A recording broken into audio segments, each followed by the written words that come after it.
l'époque, il y a eu Stéphane François, hein, qui était chez vous, qui était sélectionneur.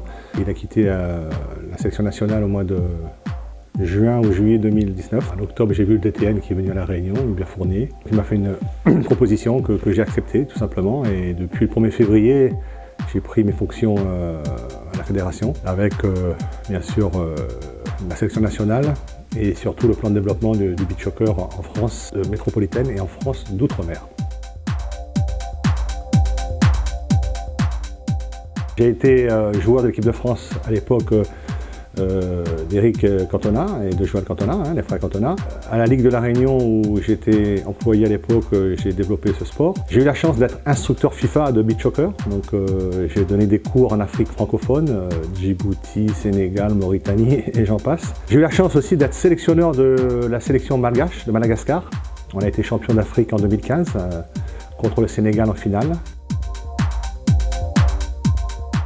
J'ai récupéré la sélection nationale avec les joueurs qui étaient déjà à l'époque avec Stéphane.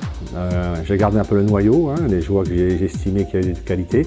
Et j'ai intégré des nouveaux, donc ça prend du temps à se mettre en place. Hein. J'ai fait un stage au mois d'août en Suisse de 4 jours. On a enchaîné avec le championnat d'Europe au Portugal.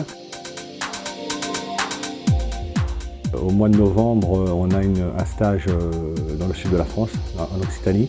Fin novembre, une tournée au Maroc. On est invité par le Maroc pour faire un match contre la sélection marocaine. Et normalement, au mois de décembre, un tournoi en indoor en Allemagne.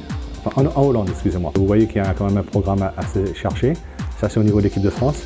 Et sur le plan de développement, je fais les visites des ligues. Donc aujourd'hui, je suis dans la Ligue Méditerranée. C'est quand même une terre de foot, une terre de beach. Donc il y a eu quand même des clubs qui jouent au jeu. Il y a des joueurs qui sont en équipe de France. Et puis, c'est une ligue quand même dynamique, et donc je suis là aussi pour parler du plan de développement et ce qu'on peut faire dans les années à venir au niveau de la ligue et des districts.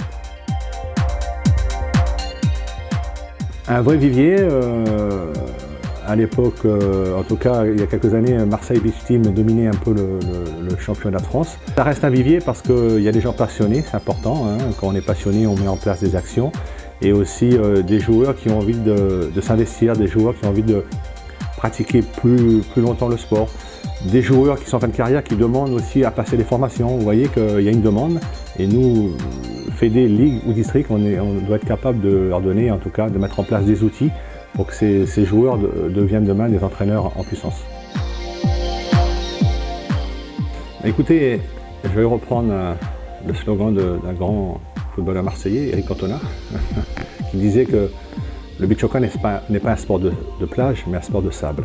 Ça veut dire qu'où il y a du sable, on pratique. C'est important en tout cas pour nous, DTN, de voir que dans le développement, il y a des jeunes qui pratiquent, il y a des filles qui pratiquent, c'est important, parce que le beach soccer c'est les garçons, c'est surtout les filles aussi. Et que demain, on puisse évoluer et créer dans un second temps une section sportive second cycle, qu'on puisse créer des centres d'entraînement de beach soccer, qui ait une pratique en tout cas plus longue sur la durée. Aujourd'hui le beach soccer c'est mai, voire juin, juillet, août. J'espère que demain ça sera mars à octobre, novembre. Les clubs c'est la base, et donc il faut aussi, qui dit club dit formation des entraîneurs. Il faut que demain, sur le National Beach Soccer, les entraîneurs soient formés, qui passent leur certificat de formateur de football de beach soccer, avec le module découverte, le module entraînement, la certification, et en espérant que d'ici 2 voire 3 ans, les joueurs aient ce diplôme pour être en tout cas se présenter au National Beach Soccer. Objectif ou perspective, je dirais. C'est vrai qu'on est loin des meilleures nations. L'objectif, c'est bien sûr de remonter au classement mondial et pourquoi pas d'ici 4-5 ans se qualifier à nouveau pour une Coupe du Monde.